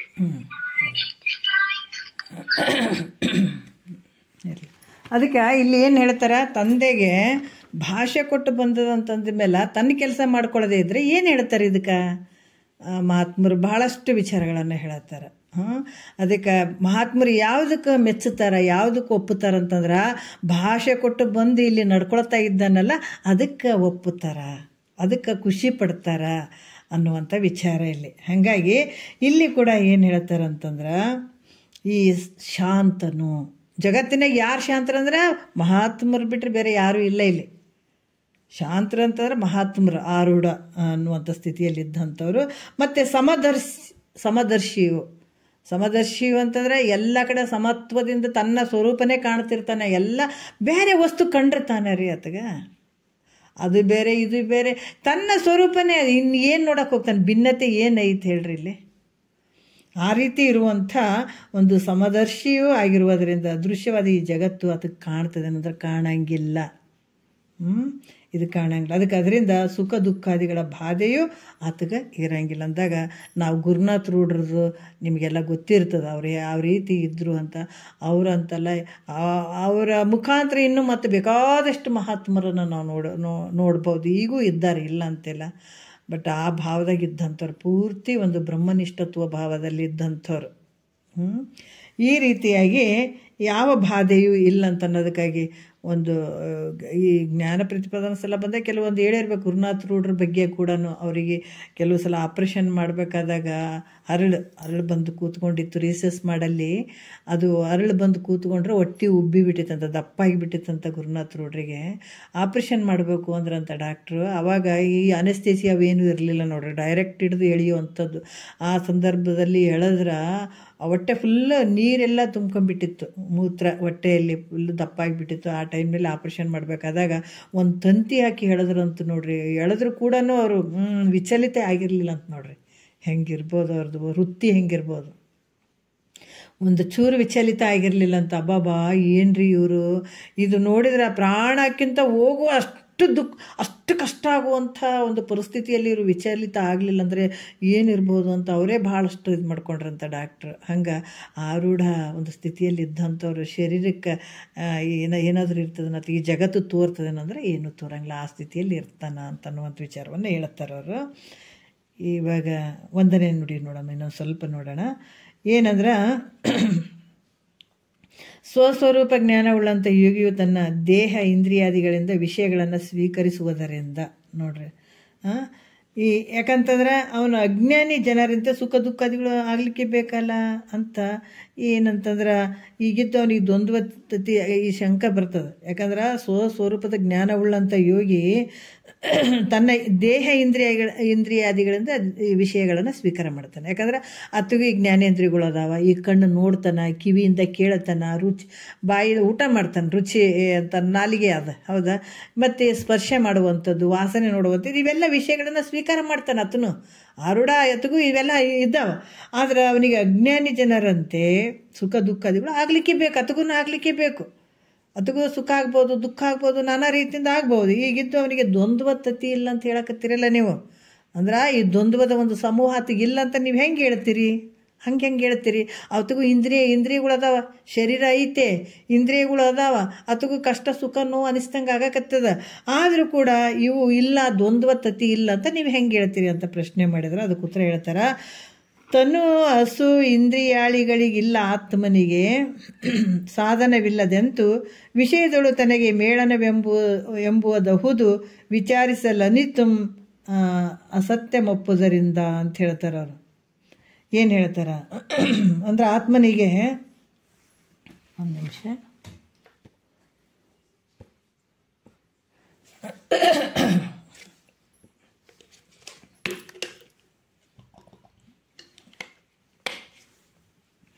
ಏನು ಹೇಳ್ತಾರಂತಂದ್ರೆ ಶರೀರ, ಪ್ರಾಣ, ಇಂದ್ರಿಯ ಮೊದಲಾದವುಗಳು. ತನು ಹಸು, ತನು ಅಂದ್ರೆ ಶರೀರ, ಹಸು ಅಂದ್ರೆ ಪ್ರಾಣ, ಇಂದ್ರಿಯಗಳು. ಇವೆಲ್ಲ ತೋರ್ತಾವಂತಂದ್ರೆ ಅವು ಹೆಂಗದಾವ ಅಂತಂದ್ರೆ ಮಿಥ್ಯೆ ಆಗಿರುವಂಥದ್ದು. ಯಾಕಂತಂದ್ರೆ ಇವು ಯೋಗಿಗೆ ತೋರ್ತಾವ ಖರೆ, ಆದರೆ ಇವೆಲ್ಲ ಮಿಥ್ಯೆ ಆಗಿರೋದ್ರಿಂದ ಸತ್ಯನಾದಂಥ ಅಸಂಗ ಆತ್ಮನಿಗೆ ಇವು ಯಾವ ಸಾಧನ ಆಗ್ಲಾರ್ದಂಥವು. ಅಸಂಗವಾಗಿದ್ದಾನತ ಮತ್ತು ಸತ್ಯನಾದಂಥ ಅಸಂಗ ಆತ್ಮನಿಗೆ ಇವ್ಯಾವ ಸಾಧನಗಳು ಆಗಂಗಿಲ್ಲ. ಸಾಧನಗಳು ಇಲ್ಲದ ಮೇಲೆ ನೋಡ್ರಿ ಎಷ್ಟು ಅದ್ಭುತವಾಗಿ ಹೇಳ್ತಾರೆ. ಇವ್ಯಾವ ತನಗೆ ಸಾಧನಗಳೇ ಇಲ್ಲ ಅಂತ ಹೇಳ್ತಾರೆ ಅವರು. ಇಂದ್ರಿಯಗಳಾಗಿರ್ಬೋದು, ಆಮೇಲೆ ಈ ಶರೀರ, ಪ್ರಾಣ, ಮೊದಲ ಇವೆಲ್ಲ ಸಾಧನಗಳಿದ್ದು ತಾನು ತಿಳ್ಕೊಳ್ಬೇಕಾದಾಗ ನೋಡ್ರಿ ಎಷ್ಟು ಅದ್ಭುತ ಹೇಳ್ತಾರೆ ಅವರು. ಮೊದಲ ಗುರು ಮುಖಾಂತರ ತಿಳ್ಕೊಳ್ಬೇಕಾದಾಗ ಇವೆಲ್ಲ ಸಾಧನ ಆಗಿಬಿಟ್ಟಿದ್ದು. ಈ ಮೆಟ್ಲು ಏರ್ಬಿಟ್ಟಾನೆ, ಈಗ ಮೆಟ್ಲು ಅವಶ್ಯಕತೆನೇ ಇಲ್ಲ. ಇವೆಲ್ಲ ಏನಂತಂದರೆ ಈ ಶರೀರದ ಇಂದ್ರಿಯಗಳದ್ದು ಇದರದ್ದೆಲ್ಲ ಒಂದು ಸಾಧನೆ ಮಾಡಿಕೊಂಡು ತನ್ನನ್ನು ತಾನು ತಿಳ್ಕೊಂಡು ಆ ಒಂದು ಸ್ವರೂಪ ಸ್ಥಿತಿಯಲ್ಲಿದ್ದಾಗ ಇವುಗಳಿಂದ ಏನು ಮಾಡೋದಾಗಿಲ್ಲ. ಕೆಲಸ ಮುಗಿದು ಬಿಟ್ಟದಲ್ಲ, ಅದ್ರ ಮೇಲೆ ಯಾವ ಭಾವನೂ ಇಲ್ಲ. ಹಂಗಾಗಿ ಇದು ಮಿಥ್ಯೆ ಆಗಿದ್ದಾವೆ. ಆತ ಹೆಂಗಾಗಿದ್ದಾನೆ, ಇವೆಲ್ಲವನ್ನು ಬಿಟ್ಬಿಟ್ಟಿದ್ದಾನೆ, ಅಸಂಗವಾಗಿದ್ದಾನೆ. ಇದರಿಂದ ಏನು ಉಪಯೋಗ ಇಲ್ಲ. ಇದರಿಂದ ಯಾವ ಒಂದು ಸಾಧನೆಗಳು ಇವು ಯಾವುದಕ್ಕೂ ಒಂದು ಸಾಧನ ಆಗಲಾರ್ದಂಥವಿಗೆ ದಾಟಿಬಿಟ್ಟಿದ್ದಾನತ.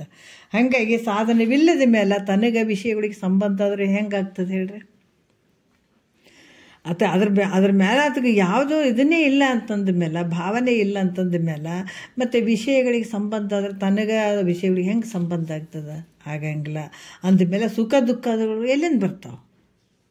ಆ ಸುಖ ದುಃಖಗಳು ಬರೋಂಗಿಲ್ಲ. ಯಾಕಂದ್ರೆ ವಿಷಯಗಳು ಸಂಬಂಧ ಆದರೆ ತಾನೇ ಸುಖ ದುಃಖಗಳು ಬರೋದು. ಅದೇ ವಿಷಯಗಳು ಸಂಬಂಧ ಅಲ್ಲ ಅಂತಂದಮೇಲೆ ಸುಖ ದುಃಖಗಳು ಹೆಂಗೆ ಬರ್ತಾವ ಅದಕ್ಕೆ ಇದಕ್ಕಾಗಿ ಇಲ್ಲಿ ಹೇಳ್ತಾರ ದ್ವಂದ್ವತತಿ ಇಲ್ಲ. ಅದಕ್ಕೆ ಹೇಳಿದ್ರಲ್ಲ, ಇಂದಿರ್ಪೆನೋ ನಿಜ ಸುಖದಲ್ಲಿ ಬಹು ದಂದುಗವೆಲ್ಲವನ್ನು ಅಳಿತೊಡೆಯಿತು, ಎಲ್ಲವನ್ನು ಬಿಟ್ಬಿಟ್ಟಿದ್ದಾನ. ಅದಕ್ಕೆ ಹಾಗಾಗಿ ಯಾವ ದ್ವಂದ್ವಗಳು ಆತಗೆ ಇಲ್ಲ ಅನ್ನುವಂಥ ವಿಚಾರವನ್ನು ಹೇಳ್ತಾರೆ ಅವರು. ಮತ್ತೀಗ ಎರಡನೇ ನುಡಿಯಲ್ಲಿ ಹೇಳ್ತಾರ, ಏನು ಹೇಳ್ತಾರ ಅಂತಂದ್ರೆ, ಪುಸಿ ವಿಷಯಾಳಿಗಳೋಳು ಪುಸಿ ದೇಹದಿ ಪುಸಿ ಜೀವನೊಡಗೂಡಿ ಚರಿಸಲು ಅಸಮನು ಅದ್ವಯ ಸುಖನಿಧಿ ಸತ್ಯರೂಪನೆನಿಸುವ ಪರಮಾತ್ಮಂಗೆ ತನಗೇನು.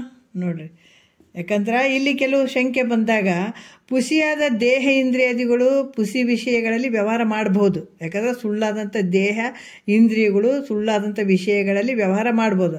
ಆದರೆ ಸಾಕ್ಷಿ ಆತ್ಮನಿಗೆ ಸುಖಾದಿಗಳನ್ನುಂಟು ಮಾಡಬಹುದು ಅಂತ ಶಂಕೆ ಮಾಡಿದರೆ, ಯಾಕಂದರೆ ಅವೆಲ್ಲ ಸುಳ್ಳದವಂತ ನೀವು ಹೇಳ್ಬೋದು, ಆ ವ್ಯವಹಾರ ಸುಳ್ಳಂತ ನೀವು ಅಂದ್ಕೊಳ್ಬೋದು. ಆದರೆ ಸಾಕ್ಷಿಯಾದಂಥ ಆತ್ಮನಿಗೆ ಈ ಸುಖ ದುಃಖಾದಿಗಳು ಇವು ಆಗಬಹುದಲ್ಲ ಅಂತ ಶಂಕೆ ಮಾಡಿದ್ರು ಕೂಡ ಅದಕ್ಕೆ ಉತ್ತರ ಹೇಳ್ತಾರೆ. ಇಲ್ಲೇನು ಹೇಳ್ತಾರೆ, ಮಿಥ್ಯ ರೂಪನಾದಂಥ ಅಭಾಸನು ಯಾರು? ಜೀವಾತ್ಮ. ಮಿಥ್ಯ ಆಗಿರುವಂಥವನೇ ಜೀವಾತ್ಮ ಅದನ್ನಿಲ್ಲಿ. ಮಿಥ್ಯಾದ ದೇಹ ಇಂದ್ರಿಯ ಯಾಕಂದರೆ ಈ ಜೀವಾತ್ಮ ಏನು ಅದಕ್ಕೆ ಹೇಳಿದಾರೆ, ಫಸ್ಟಿಗೆ ಹೇಳಿದಾರೆ ಕಲ್ಪಿತ ಪುರುಷ ಅಂತ ಹೇಳಿದಾರೆ. ಇವನು ಮಾಡಿದಂಥ ಎಲ್ಲ ವ್ಯವಹಾರಗಳು ಮಿಥ್ಯ, ಸುಳ್ಳು ಸುಳ್ಳು ಸುಳ್ಳು. ಇದು ಅಂದ್ರೆ ಈತ ಏನು ಮಾಡಿದಾನಂತಂದ್ರೆ ಮಿಥ್ಯ ರೂಪನಾದಂಥ ಆಭಾಸನು ಇದೇನು ಜೀವಾತ್ಮ ಅದನ್ನಲ್ಲ, ಮಿಥ್ಯಾದ ದೇಹ ಇಂದ್ರಿಯಗಳ ಜೊತೆ ಕೂಡಿಕೊಂಡು, ಇದನ್ನು ಸುಳ್ಳು ಅವ ಇಂದ್ರಿಯಗಳು ಅದ್ರ ಜೊತೆ ಕೂಡಿಕೊಂಡು ಮಿಥ್ಯಾದ ವ್ಯವಹಾರಗಳಲ್ಲಿ ಸಂಚಾರ ಮಾಡಕತ್ತೇನ. ಮಿಥ್ಯಾದಂಥ ವ್ಯವಹಾರ ಮಿಥ್ಯಾದಂಥ ವಿಷಯಗಳಲ್ಲಿ ಸಂಚಾರ ಮಾಡಲು ಅಂದ್ರೆ ಇಲ್ಲಿ ವ್ಯವಹಾರ ಮಾಡುವಂಥವನಾದರೂ ಕೂಡ ಇದು ಪುಸಿಯಾದ ಜೀವನಿಗೆ ಸಾಕ್ಷಿಯಾದ ಪ್ರತ್ಯೇಗಾತ್ಮ ಸ್ವರೂಪನಾದಂಥ ತನಗೆ. ಈ ಜೀವಾತ್ಮ ಏನು ಅದನ್ನಲ್ಲ, ಯಾಕಂದರೆ ಈ ಜೀವನಿಗೆ ಸಾಕ್ಷಿಯಾದಂಥವ್ನು ಯಾರು? ಪ್ರತ್ಯೇಗಾತ್ಮ. ಈತ ಮಾಡುವಂಥವನಿಗೆ ಎಲ್ಲದಕ್ಕೂ ಸಾಕ್ಷಿಯಾಗಿರುವಂಥವ್ನು ಯಾರು? ಪ್ರತ್ಯೇಗಾತ್ಮ ಸ್ವರೂಪನಾದಂಥ ತನಗೆ ಈ ತತ್ಸಂಬಂಧಂಥ ವ್ಯವಹಾರ ಏನೂ ಹಾನಿ ಇಲ್ಲ. ಈತ ಸುಮ್ಮ ಬಡ್ದಾಡಕತ್ತೇನ ಅಷ್ಟೇ. ಆದ್ರೆ ಆ ಜೀವನಿಗೆ ಸಾಕ್ಷಿಯಾದಂಥ ಪ್ರತ್ಯೇಗಾತ್ಮ ಅದನ್ನಲ್ಲ, ಆತಗೆ ಯಾವ ಹಾನಿ ಇಲ್ಲ. ನೋಡ್ರಿ ಎಷ್ಟು ಅದ್ಭುತವಾಗಿ ಹೇಳ್ತಾರ. ಯಾಕಂದರೆ ವಿಷಯಗಳ ಸಜಾತಿಯು ಭೇದವುಳ್ಳವುಗಳು, ತಾನು ಅಸಮನು. ಯಾಕಂತಂದ್ರೆ ಇವೆಲ್ಲ ವಿಷಯಗಳು ಹೆಂಗದವ? ಸಜಾತಿ ವಿಜಾತಿ ಸ್ವಗತ ಸಜಾತಿ ವಿಜಾತಿಗಳಿಂದ ಕೂಡಿದಂಥವು. ನೀನು ಹೆಂಗಿದೆ? ಅಸಮನು. ದೇಹಗಳು ಅನೇಕ ಭೇದವುಳ್ಳವುಗಳಿಂದ ಕೂಡಿದವ, ಆದರೆ ನೀನು ಹೆಂಗಿದೆ? ಅದ್ವಯನು. ಜೀವನ ದುಃಖದಿಂದ ಕೂಡಿದನ, ನೀನು ಹೆಂಗಿದೆ? ಸುಖರೂಪವಾಗಿದೆ. ನೋಡ್ರಿ, ಇವೆಲ್ಲ ಉಪಾಧಿಯಿಂದ ನೋಡ್ರಿ ಇವೆಲ್ಲ ತೋರುವಂಥವು. ಇಲ್ಲಿ ಜೀವಾತ್ಮ ಆತನ ನಿಜ ಅದಾನೆ ಅಂದ್ರೆ ಸುಳ್ಳದಿಂದ ಕೂಡಿದಾನ. ಹಾಗಾಗಿ ನೀನು ಹೆಂಗಿದೆ? ಸುಖ ನಿಧಿಯಿಂದ ಕೂಡಿದೆ, ಸುಖ ನಿಧಿನೇ ನೀನಿದೆ. ಇವೆಲ್ಲ ಮಿಥ್ಯ ರೂಪಗಳು, ನೀನು ಹೆಂಗಿದೆ? ಸತ್ಯರೂಪನಾಗಿರುವಂಥವನು. ಈ ರೀತಿ ಲಕ್ಷಣ ವೈಲಕ್ಷಣದಿಂದ ಕೂಡಿದಂಥವು ಇವೆಲ್ಲ. ಈ ಮಿಥ್ಯ ಜೀವನ ಸಂಬಂಧವಾದ ಮಿಥ್ಯ ವ್ಯವಹಾರದಿಂದ ಸತ್ಯರೂಪ ಪ್ರತ್ಯೇಗಾತ್ಮನಿಗೆ ಈ ಮಿಥ್ಯ ಜೀವಾತ್ಮನ ವ್ಯವಹಾರವು ಸತ್ಯನಾದಂಥ ಪ್ರತ್ಯೇಗಾತ್ಮನಿಗೆ ಯಾವ ಹಾನಿಯೂ ಇಲ್ಲ. ನೋಡ್ರಿ, ಇದು ಬೇರೆ ಯಾರ್ದಿಲ್ಲ, ನಮ್ಮೊಳಗಡೆನೆ ನಡೆದಂಥದ್ದು ಹೇಳ್ತಾ ಇದ್ದಾರೆ ಅವರು. ಏನಿಷ್ಟೆಲ್ಲ ವ್ಯವಹಾರ ಮಾಡಿದ್ರು ಕೂಡ ಒಳಗೆ ಅದನ್ನೆಲ್ಲ ಪ್ರತ್ಯೇಗಾತ್ಮ ಸ್ವರೂಪದಿಂದ ನೋಡ್ತಾ ಇದ್ದಾನೆ. ನೋಡ್ರಿ, ಅದಕ್ಕೆ ಯಾವ ಹಾನಿನೂ ಇಲ್ಲ ಇಲ್ಲಿ. ಅದಕ್ಕೆ ಹೇಗಂದರೆ ಮಿಥ್ಯಾದ ಮೃಗಜಲದಿಂದ ಸತ್ಯವಾದ ಭೂಮಿ ಹೇಗೆ ನೆನೆಯುವುದಿಲ್ಲವೋ, ಮೃಗಜಲ ನೋಡ್ರಿ ಮಧ್ಯಾಹ್ನ ಬಿಸಿಲಿರಬೇಕು, ಹೋಗ್ಬೇಕಾದಾಗ ಅಲ್ಲಿ ನೀರು ನಿಂತಂಗಾಗಿರ್ತಾವೆ ರೋಡ್ ಮೇಲೆ, ಹೌದಲ್ಲ. ಆದ್ರೆ ನಮಗೆ ತೋರೋದೇನು ಸತ್ಯ ಅನ್ನಂಗೆ ತೋರ್ತದೆ. ವಿಚಾರ ಮಾಡಿದ್ರೆ ಅದು ಮಿಥ್ಯ ಅದ. ಅದರಿಂದ ಮಿಥ್ಯ ಆದಂಥ ಒಂದು ಇಲ್ಲಿ ಮೃಗಜಲದಿಂದ ಸತ್ಯವಾದಂಥ ಭೂಮಿ ಏನಾಗ್ತದೆ? ನೆನೀತದೇನಲ್ಲಿ ನೀರು ಅದಾವ, ನೆಂದಿರ್ತದನ ಅದು ಭೂಮಿ? ಇಲ್ಲವೇ ಇಲ್ಲ. ಅದ್ರಂಗೆ ಮಿಥ್ಯ ವ್ಯವಹಾರದಿಂದ ಈಗ ಮಿಥ್ಯವಾದ ಮೃಗಜಲದಿಂದ ಸತ್ಯವಾದಂಥ ಭೂಮಿ ತೊಯ್ದಿರ್ತದನಂದ್ರೆ ಇಲ್ಲ. ಅದ್ರಂಗೆ ಈ ಮಿಥ್ಯವಾದಂಥ ವ್ಯವಹಾರದಿಂದ ಸತ್ಯನಾದಂಥ ನಿನಗೆ ಯಾವ ಹಾನಿನೂ ಇಲ್ಲ. ಮಿಥ್ಯನೇ ಅದು ಮೃಗಜಲದಂಗೆ. ಈ ರೀತಿ ತಿಳ್ಕೊಳ್ಬೇಕಾದಂಥದ್ದು ಭಾಳ ಅದ್ಭುತವಾದಂಥ ವಿಚಾರಗಳು. ಭಾಳಷ್ಟು ಒಂದು ನಿರ್ಣಯ ಮಾಡೋಕ್ಕೆ ಮಹಾತ್ಮರು ನೋಡ್ರಿ ಒಂದು ಸಲ ಹೇಳಿ ಬಿಡ್ಬೋದಾಗಿತ್ತು. ಆದರೆ ಕರುಣಾಮಯಿ, ಎಲ್ಲಕ್ಕಿಂತ ಕರುಣಾಮಯಿ ಅಂದರೆ ಸದ್ಗುರುನಾಥ. ಒಂದು ತಿಳಿಲಿಲ್ಲ ಅಂದ್ರೆ ಹಂಗೆ ಅವರು ತಿಳ್ಕೊಳ್ಳೋದೇನು, ಇದು ತಿಳಿಯವಲ್ದಂತ ಬಿಡಬೇಡ್ರಿ. ಬಿಟ್ಟರೆ ಅನರ್ಥ ಆಗ್ತದೆ, ಜನ್ಮ ನಷ್ಟ ಮಾಡ್ಕೊಳತ್ತೀರಿ. ಅದಕ್ಕೆ ನೀವು ಇದು ತಿಳಿಲಿಲ್ಲ ಅಂದರೆ ಇದರ ತಿಳ್ಕೊಳ್ರಿ, ಇದು ತಿಳಿಲಿಲ್ಲ ಅಂದರೆ ಇದರ ತಿಳ್ಕೊಳ್ರಿ ಅನ್ನುವಂಥ ಅದ್ಭುತವಾದಂಥ ದೃಷ್ಟಾಂತಗಳನ್ನು ಕೊಟ್ಟು ನಮ್ಗೆ ಕರ್ಕೊಂಡು ಹೋಗ್ತಾರಲ್ಲ ಕರುಣಾಮಯಿಗಳು ಸದ್ಗುರುನಾಥ. ಅದಕ್ಕೆ ಕರುಣೆ ಅನ್ನುವಂಥದ್ದು ಭಾಳ ಮುಖ್ಯ ಅಂತ ಹೇಳಿದ್ದಾರೆ ಗುರುವಿನ ಹತ್ರ. ಕರುಣೆಯಿಂದ ಹೇಳಬೇಕಾಗ್ತದೆ. ಆತ ಹೇಳದೇ ಇದ್ದಾಗ ಭಾಳಷ್ಟು ಕಷ್ಟ ನಷ್ಟ ಎಲ್ಲ ಅನುಭವಿಸ್ಬೇಕಾಗ್ತದೆ ಜೀವಾತ್ಮ. ಯಾವಾಗ ನಾನು ತಿಳ್ಕೊತೀನಿ ಅಂತ ಕೂತ್ಕೊಂಡಂಥ ಒಂದು ಅಧಿಕಾರಿಗೆ ಗುರು ಕರುಣೆಯಿಂದ ಹೇಳಬೇಕಾದಂಥದ್ದು. ನೋಡಿರಿ, ಒಂದು ದೃಷ್ಟಾಂತ ಹೇಳಿದ್ರೆ ಸಾಕಾಗಿತ್ತಲ್ಲ ಅವರಿಗೆ. ಯಾವುದೋ ಒಂದು ವಿಷಯವನ್ನು ಹೇಳಿಬಿಟ್ಟು ಆಯ್ತು ಬಿಡು ಅಂತ ಹೇಳ್ಬೋದಾಗಿತ್ತು. ಆದರೆ ಇದು ತಿಳಿಲಿಲ್ಲ ಅಂದರೆ ಇದರ ತಿಳ್ಕೊಳ್ಳಿ, ಈ ದೃಷ್ಟಾಂತ ತಿಳ್ಕೊಳ್ಳಿಲ್ಲ ಅಂದರೆ ಇದರ ತಿಳ್ಕೊಳ್ಳಿ, ಒಟ್ಟಿನಲ್ಲಿ ತಿಳ್ಕೊಳ್ಳಿ ಅನ್ನುವಂಥ ಭಾವ ಸದ್ಗುರುನಾಥಂದು. ನೋಡ್ರಿ ಎಷ್ಟು ಅದ್ಭುತ ಅಲ್ಲ. ನೋಡೋಣ ನಾಳೆ ವಿಚಾರ ಒಂದೆರಡು ಮತ್ತು ಗುರುಗಳ ಪಾದಕ್ಕೆ ಅರ್ಪಿಸಿ ಹರ ಓಂ.